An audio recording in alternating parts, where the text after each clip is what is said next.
there, my lovely YouTube guys and friends on YouTube. Welcome to Karin's Orchids and a care collab video about the lovely Miltonia hybrid cross, Miltonia Sunset. And in this video, there's going to be a lot of participating channels, so this time I'm not gonna announce all of them.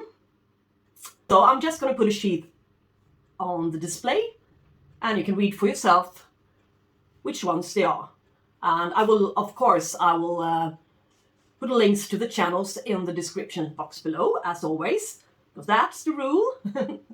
If you participate in a care collab video, you're gonna link to other channels, so there will be a proper collaboration. And as you all know, I hope, you can also join. It's not just for me and a couple of more guys, so just put a comment in the comment section and tell me or somebody else participating this time that you would like to join in a care collab.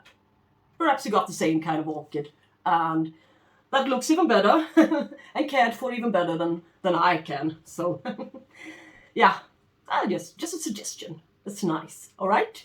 And well, I'm gonna take you on a little short tour to where my orchid sits. Follow me into my living room. Well, here's where she sits, on the top shelf. On top of all of these lovely, in most cases, Cattleya orchids. But look, she's in bloom. One little scared bloom to the front. But still, it's a bloom, so I'm happy for that. Here's where she sits, and, well, the light from the window barely reaches her, so I think I would like to put her somewhere else or add a little bit more artificial lights to her. We shall see, because I'm just about to repot her today, together with you as well, so she's gonna sit in a larger pot. Yeah, I already placed the outside container into a larger pot, transparent pot, so I won't forget it. Yeah, but anyway, she's gonna take up yet some more space up there, so well, I think I will have to figure out something else for her. But that's where she sits, and as always, she gets the same amount of everything in here. So, well, maybe it's no point in showing you this one, but anyway, 63% humidity. Yeah, and you can all see for yourself, 24.6 degrees Celsius. Let's bring her into my kitchen. So, I'm just going to talk a little bit about her parentage and such. This one is a hybrid cross, registered 1961. It's a cross between Miltonia Regnelli and Miltonia Goldale Noir. And there are 3 species ancestors: Miltonia Regnelli, Miltonia clovacei, and Miltonia flavescens. And I got this one in March 2020 from a local garden center, Blomsterlandet, here in Gothenburg, Sweden. And it was in spike when I got her. And I also made a video on her, on her next blooming a couple of months later on, last summer that is. And that video clip is here on YouTube somewhere. One of my first orchid videos. The best thing about that video is the blooms on this one. She produced 12 blooms in one go. Lovely colored blooms. And, well, I couldn't find that got sent to her. And I still cannot. So she's not sent it, even though some people disagree on that one. But, yeah. Perhaps they vary a bit. Now, this one comes in a lot of different shapes and colors. Look at the pic here and see for yourself. And here's also a clip on her in bloom, so you can see what she looked like last summer. Such a gorgeous blooming she had.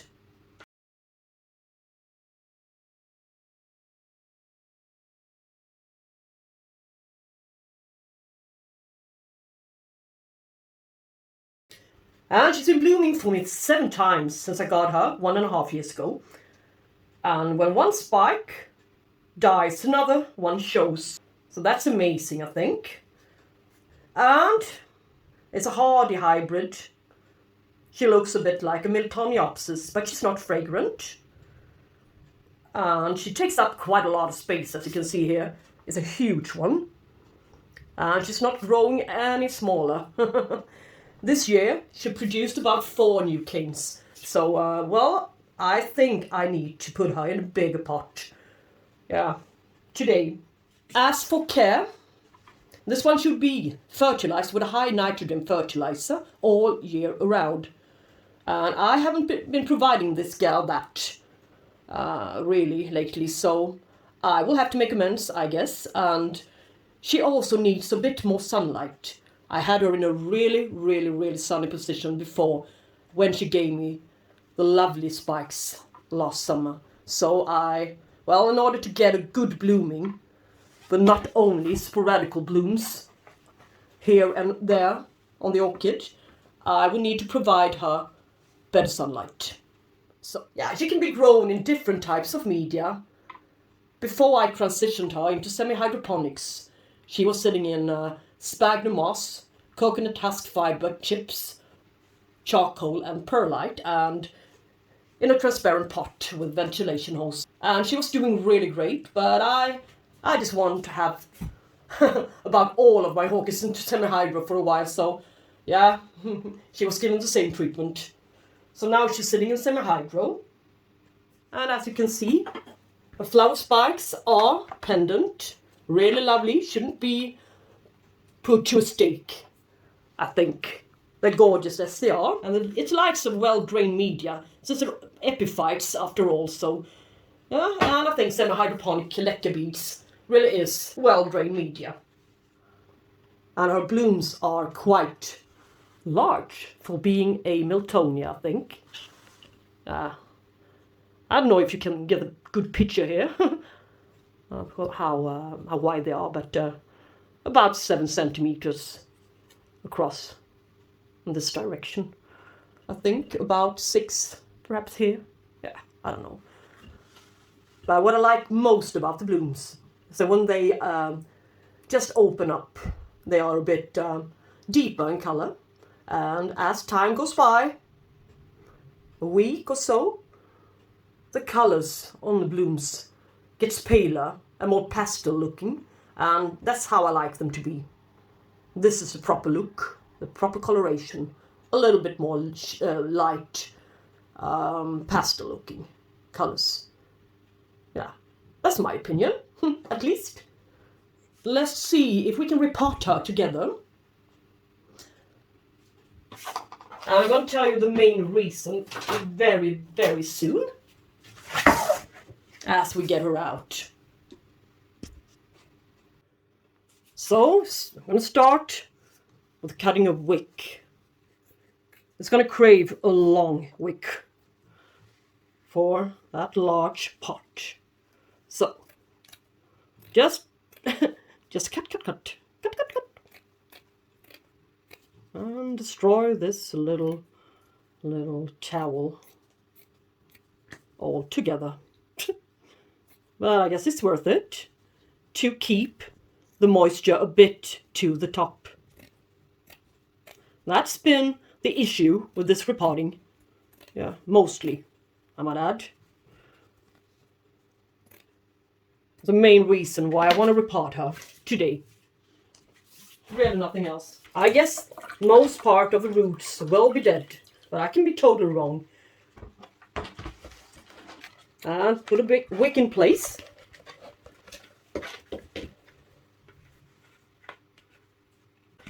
Yay! It's a long one. That's great, since I would like to have it up to the side, like this, and still a bit hanging here, down there. All right. Let's yeah, get her out, please.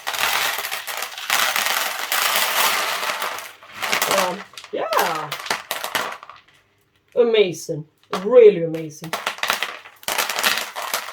Her root system seems to be still alive and kicking. Usually, I could peel off the venom quite easily. No, that's still sturdy all together. the first time I ever saw this. Yeah, it could really take the transition well and adapt. So, there's a proof that this one really needs a quite damp, or shall we say moist media all of the time. It doesn't like to be dried out. Yeah, good to know. Really sturdy, good roots. Of course, a little bit here, but perfect. Yeah, not much to clean. I would just rinse her a bit under my tap.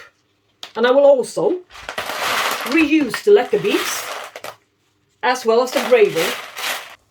So, while I'm boiling the leca and gravel on the stove, I might as well do some work. My solar pen is now hot. Lots of smoke. Now it's getting really hot. And I would like to make 2 holes, or a large hole, doesn't matter, but 2 holes here, quite high up. I would like to give her quite high, a little bit higher water reservoir than I did last time. So the pot is going to be higher, and I need the evaporation to be a little bit more up here, a little bit better. So let's get on to it and destroy this little decorative container. Well, they're really cheap, €2, I think, 3 perhaps, so doesn't make a difference. It's okay. Yeah, I believe. But it doesn't feel really good to do this. But it will be rewarding. And I'm going to make the holes a bit larger. So many times I just pour water and all of a sudden it gets up here and then it all pours out. I mean, there's quite a lot of water on the tree. So with bigger holes, will be a little bit quicker. So not so much excess water. It's going to be poured out here with fertilizer and everything and just wasted. That's why I made the larger holes here. So the water is going to pour out a bit quicker than it usually does. Let's rinse the leca, the boiling leca, and pour some cold water on it. Would be better for the plant, I guess. It's quite easy to separate the leca beads from the gravel. The leca beads puts itself on top of it. Really easy. I don't have to do anything, so it's quite easy. Yeah, and now the leca is cold, the old leca. So I'm going to use this one up first. And I must say, I'm not promoting IKEA or anything or any of the sorts, except for being a Swedish company, and I'm quite proud of it, of course. I should be. But their leca beads are really the best this far for me. When it comes to water evaporation, all the way up. Yeah, they've been simply the best. So, anyway, fill up. In this case, some of the leca beads are a little bit too small, so some of them are gonna go through the large holes to the bottom here, but never mind, it will be okay. Right?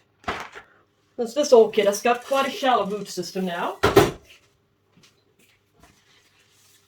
as you can see.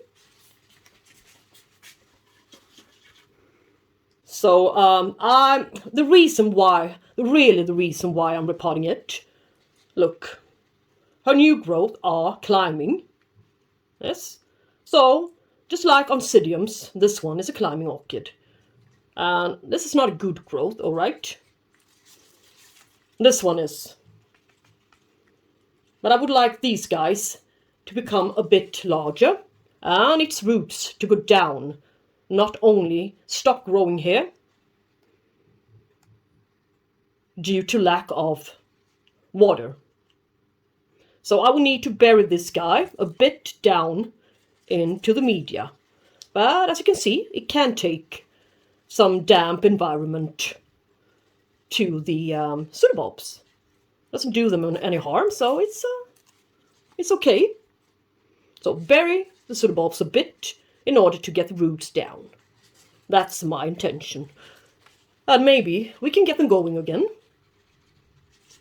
But it didn't stop this guy from blooming on each and every one of the small new pseudobulbs, as you can see.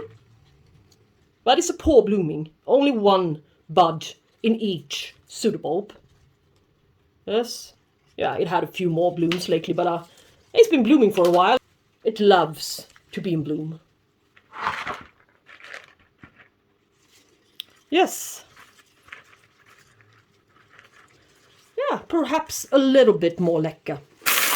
And I also added a bit of charcoal to the mixture. I always do that as a routine.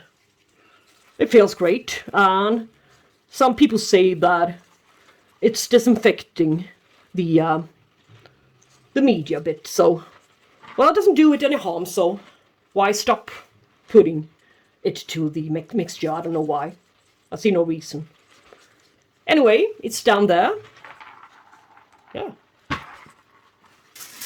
Maybe a little bit too much down. Yeah. Yes. Perhaps. Yeah. And it's been growing in every direction, so I cannot really say that this side is going to be leaning or put to the back side of the pot.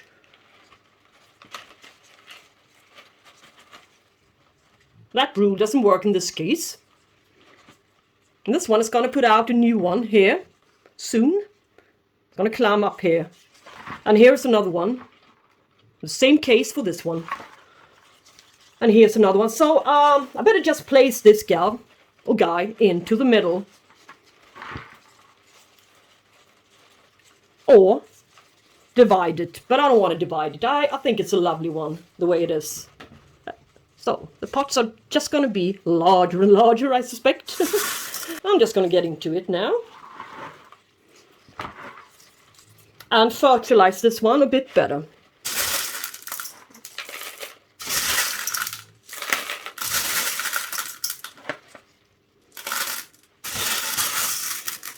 At this point, it's a real joy to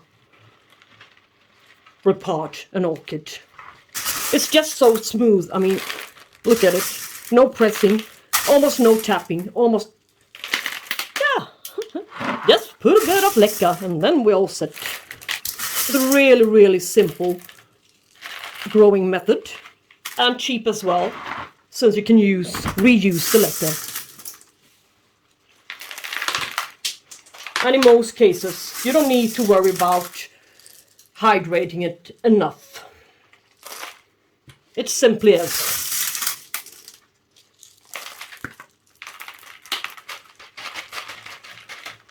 Yeah. So maybe we can get the new roots going down there into the pot.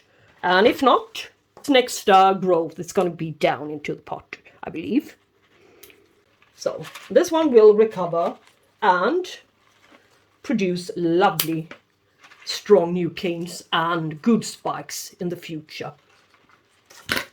Now, this was a necessary repotting. Really, really necessary. No roots, no good plant. It's as simple as that. It's all about the roots. And yeah, well, not much left to do, I guess. It's a lovely stake, just to keep her in place, and simply for looks. I like this lovely green stake with a butterfly on it, mostly for looks. And let's put a bit of gravel on top, and she's all set.